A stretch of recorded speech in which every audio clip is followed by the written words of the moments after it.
The story begins with a boy named Angus. His mother sent him to swim in the sea, but he chose to sit quietly on the shore instead. Suddenly, he noticed a large egg half buried in the water. He took it out and studied it carefully, just as his mother arrived and told him to come home. Angus quickly hid the egg in his bucket and followed Annie back. Annie was upset because Angus hadn't even tried to swim. He didn't argue. As soon as they reached home, he slipped away to his father's workshop. Soon, his sister Christy returned and asked Annie what Angus had done at the sea today. Annie replied that he'd just sat alone, as usual. Meanwhile, Angus put down his things in the workshop, which belonged to his father Charlie, who was away fighting in the army. Angus looked at his father's picture, then at the calendar, wondering when Charlie would come home. Next, he washed the egg, peeled off its outer layer, and was amazed to see a bright blue interior. Before the egg could hatch, Annie called him again, so he left it behind and hurried inside. That night, heavy rain began, and Angus feared the egg wouldn't be safe in the workshop. He dashed back in the downpour, only to find it had already cracked open. He peered inside and saw a strange creature.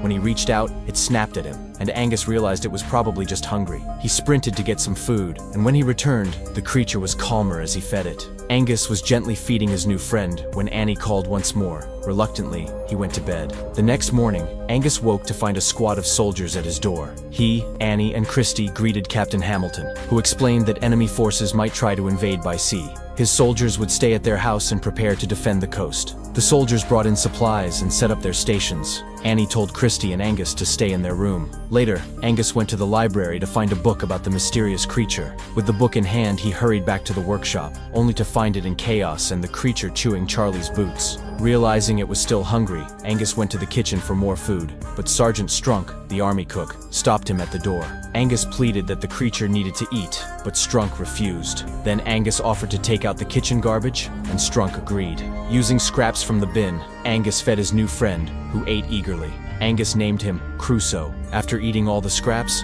Crusoe swam happily in a bin of water that Angus filled. Meanwhile, Captain Hamilton drilled his men relentlessly, insisting they stay ready for an enemy attack at any moment. Angus left Crusoe alone in the workshop and slipped away so Annie wouldn't notice. Later, a man named Lewis arrived in town and went straight to the workshop where Annie was working. He asked for a job, and Annie told him he would first have to clean the entire workshop. Lewis agreed and started right away. While cleaning, he carried out the dustbin where Angus had hidden Crusoe.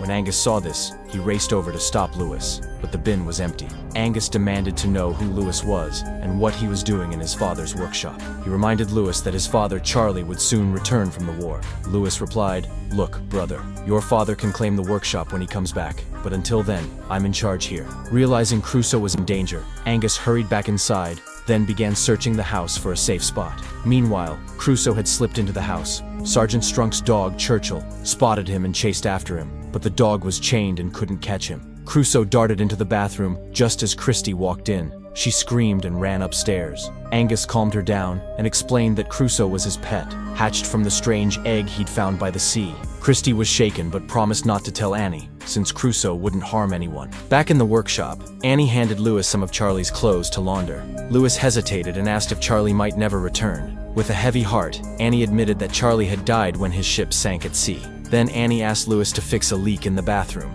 When Lewis knocked on that very bathroom door, Angus and Christy tried to keep him out. After a long silence, Lewis threatened to tell Annie what they were hiding. Finally, Christy was forced to open the door. Lewis stepped in and said he'd come to fix the leak. Then suddenly his eyes fell on Crusoe. He froze and nervously asked, "What is that?" Angus told him Crusoe's whole story. Lewis looked surprised and reached out to touch him, but Crusoe snapped at his hand. Lewis exclaimed that Crusoe looked exactly like a seahorse, one of the rarest animals in the world. Legend says only one seahorse exists at a time. When one dies, a new egg hatches and a new seahorse is born. He told them about the seahorse's magical powers, just as Annie knocked on the door. Angus begged Lewis to help hide Crusoe, since Annie would never allow him in the house. Lewis agreed. When Annie entered, she saw no creature, though Crusoe peeped out from his hiding spot, and Lewis smoothly distracted her. Later, when Annie stepped outside, she met Captain Hamilton, who invited her to the soldiers' dinner. That night, Lewis told Angus they should return Crusoe to the sea, his true home, but Angus refused, insisting Crusoe belonged with him. Soon, the soldiers' dinner began at the house. Angus left Crusoe in the bathroom while he helped serve and forgot to close the door. Crusoe seized the chance and escaped. Meanwhile, Sergeant Strunk's dog, Churchill, caught Crusoe's scent and went wild searching for him. When Churchill spotted Crusoe, he chased him through the house, leaped onto the dining table, and ruined the entire feast. Everyone scolded Churchill, who was in for a beating. Crusoe darted outside and jumped into the fountain, where he happily found fish to eat. Angus frantically searched for Crusoe. Lewis reassured her he would safely find and return the creature. Angus headed home, and after much searching, Lewis discovered Crusoe, now much larger than before. Lewis called Angus, and when Angus saw Crusoe's growth, he realized it was time to let him go. Together, they loaded Crusoe into the back of a truck and drove to the seashore. With heavy hearts, they released him into the water. Angus was heartbroken, but knew he had no choice. The next day, two fishermen, Jimmy and his friend Huey, were out at sea when Huey felt a heavy tug on their rope.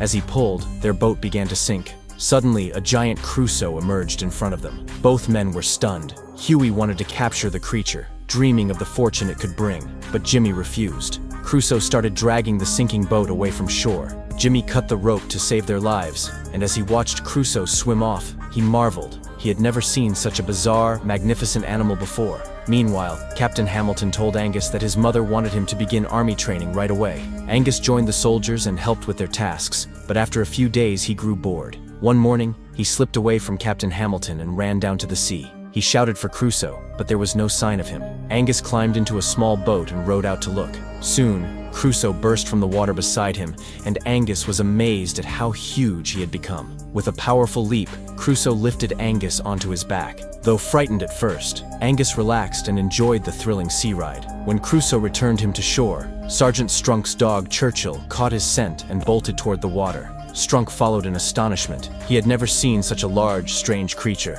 and could hardly believe his eyes. That night, Angus excitedly told Christy and Lewis about his adventure. They laughed and cheered, their joy echoing through the house. Annie, watching from the doorway, smiled and turned to leave.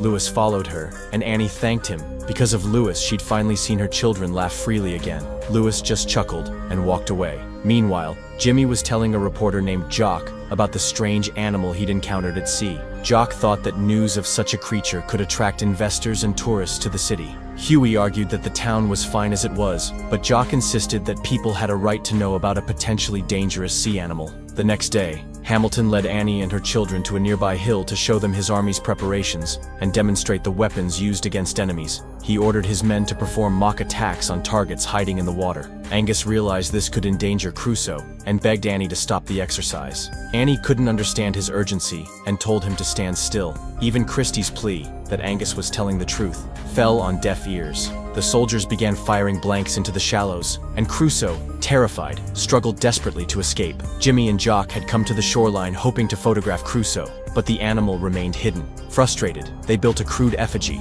took its picture, and published it in the next day's newspaper. A few days later, when Sergeant Strunk saw the image, he recognized the terrifying creature he'd glimpsed by the sea. Strunk and several soldiers vowed to track down Crusoe and kill him. That night, Christie crept into Angus's room. The two ran away from home, guiding Lewis to the seashore to check on Crusoe. Angus called out, and after a tense moment, Crusoe surfaced, but he was wild and unrecognizable. He charged past Angus and Lewis, who watched in horror. Crusoe dove back beneath the waves. Angus blamed Lewis. Their decision to release Crusoe had unleashed this danger. Meanwhile, Strunk and his men hunted for Crusoe by boat, intent on killing him. As they neared shore, Churchill's frantic barking alerted them. Strunk ordered the boat toward the sound, and in an instant, Crusoe emerged and killed Churchill. Then silence fell over the beach once more. The soldiers couldn't understand what was happening and opened fire toward the water. Suddenly, Crusoe slammed into their boat and threw them all overboard. When Hamilton heard the gunfire, he assumed the enemy had attacked. He ordered his men to counterattack and told Annie to hide in the house with the children. Annie found Christie and asked where Angus was. Christie said he wasn't home, and Annie panicked. She couldn't leave Angus alone in a battle zone. Insisting on finding him, she followed Hamilton down to the shore despite his attempts to keep her safe. Out on the water, Crusoe had gone wild. He grabbed Sergeant Strunk in his jaws and tossed him about like a rag doll. Angus arrived just in time and shouted at Crusoe, but the creature ignored him. Angus waded into the shallows to reach Crusoe, but slipped and began to drown. Seeing this, Crusoe dropped Strunk and rushed back to save Angus, dragging him to shore. Lewis joined them, and they worked desperately to revive Angus. After a tense moment with no sign of life, Angus finally gasped and opened his eyes. Overjoyed, he saw Crusoe standing nearby. Meanwhile, Hamilton learned there were no enemy boats in the area, but he still ordered his men to keep firing at the water. When he waded ashore, Crusoe slipped back beneath the waves. Annie rushed to Angus's side, relieved he was alive. Angus tried to explain about Crusoe, but Annie, thinking it was a child's fantasy, told him to stop imagining things. At that moment, Crusoe emerged from the sea, and Annie realized Angus had been telling the truth. Hamilton, too, stood in stunned silence at the sight of the massive sea creature. Again, the soldiers opened fire at the water. Angus climbed onto Crusoe's broad back to steer him towards safety. Annie, terrified, begged Hamilton to stop the attack, but their radios had gone dead. Hamilton, Lewis, and Annie piled into a small boat and chased after them. Crusoe swam swiftly, but he ran headlong into a net the soldiers had laid to trap enemy vessels. Struggling against the mesh, Crusoe became entangled and fought to break free. When Hamilton's boat drew alongside, Lewis shouted for Angus to jump aboard. Before leaving, Angus leaned down and whispered to Crusoe, "You're my best friend. I'll never forget you." Then he dove into the water and scrambled into the boat. With one mighty leap, Crusoe cleared the net and dove back beneath the waves. Annie, Lewis, and Hamilton cheered. Crusoe was free and safe at last. Did you enjoy this adventure, or did it seem a bit childish? Let us know in the comments so we can bring you even better stories next time.